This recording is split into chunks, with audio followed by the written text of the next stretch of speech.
शुक्रवार की सुबह ईरान के लिए कहर बनकर टूटी। इजराइल ने ईरान के खिलाफ भयानक सैन्य ऑपरेशन लॉन्च किया। इजराइल ने ईरान के खिलाफ ये जो सैन्य ऑपरेशन लॉन्च किया, इसमें इजरायली हमले में ईरान सरकार के कई बड़े सैन्य अधिकारी और न्यूक्लियर साइंटिस्ट मारे गए। फिलहाल दो प्रमुख परमाणु वैज्ञानिकों मोहम्मद मेहदी तेहरानची और फेरेदून अब्बासी की मौत की खबर है। इजरायली हमले के बाद ईरान के भीषण हमले की आशंका जताई जा रही है।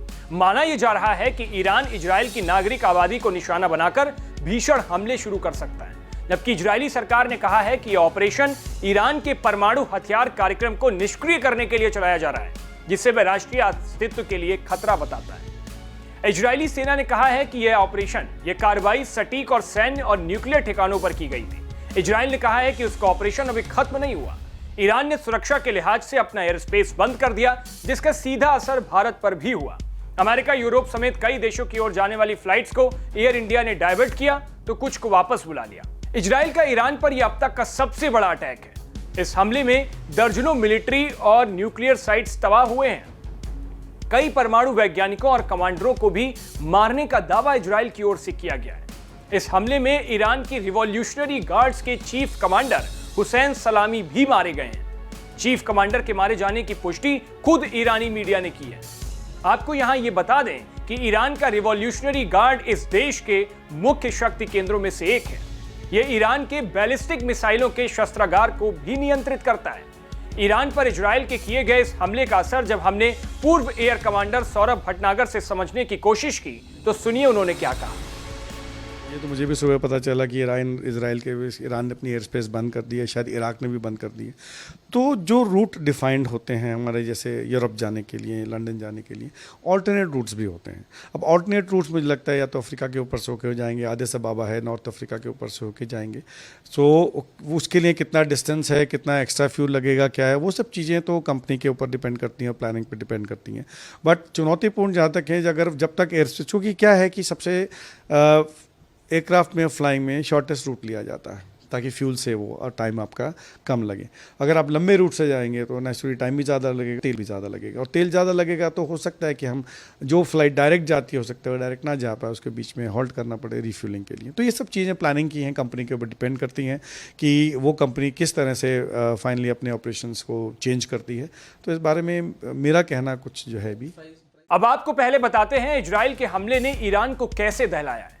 इजराइल ने ईरान पर जो हमला किया, उस ऑपरेशन का नाम स्ट्रेंथ ऑफ द लॉयन रखा।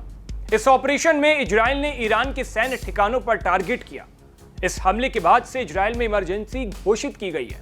इजराइल के इस हमले में ईरानी चीफ ऑफ स्टाफ की मौत की खबर तमाम मीडिया रिपोर्ट से सामने आ रही है। यह ऑपरेशन न्यूक्लियर ठिकानों के खिलाफ ईरान पर इजराइल की स्ट्राइक है। अब आप सोच रहे होंगे कि इन दो देशों की लड़ाई में भारत किसकी तरफ खड़ा होगा। भारतीय कूटनीति के लिए यह बहुत मुश्किल है कि वह ईरान और इजराइल में से किसी एक देश को चुने, क्योंकि भारत के इन दोनों देशों के साथ अच्छे संबंध हैं, ताल्लुकात बहुत अच्छे हैं, जिसकी वजह से भारत किसी एक देश के साथ खड़े होने की स्थिति में फिलहाल नजर नहीं आ रहा है। इजराइल जहां भारत का सबसे प्रमुख रक्षा साझेदार देशों में शामिल है, तो वहीं ईरान के साथ भारत के ऐतिहासिक संबंध हैं। ईरान ने कई मौकों पर इस्लामिक देशों के संगठन, जिसे OIC कहते हैं, उस OIC के मंच पर भारत की मदद की है। अमेरिका के लगातार दबाव के बावजूद भारत ने ईरान के साथ अपने संबंधों को बनाकर रखा है। वहीं ईरान और इजराइल के बीच बढ़ते तनाव पर भारत सरकार ने गंभीर चिंता भी व्यक्त की है।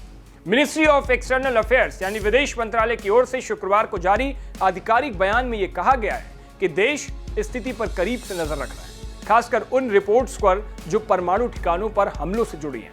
हमने दोनों पक्षों से अपील की है कि वे तनाव बढ़ाने वाले कदमों से बचें और बातचीत और कूटनीति के रास्ते से मसलों को सुलझाने की कोशिश करें। बता दें कि भारत का ईरान और इजराइल दोनों के साथ करीबी दोस्ताना संबंध है और जरूरत पड़ने पर हर संभव सहयोग देने को तैयार है। अब ये पूरा मिनिस्ट्री ऑफ एक्सटर्नल अफेयर्स की ओर से बयान आया है, और भारत के इस बयान से यह साफ नजर आता है कि भारत की सरकार ईरान और इजराइल में भारतीयों को लेकर चिंतित है। इजराइल में भी पिछले कुछ महीनों में 12,000 भारतीयों को काम करने के लिए भेजा गया है।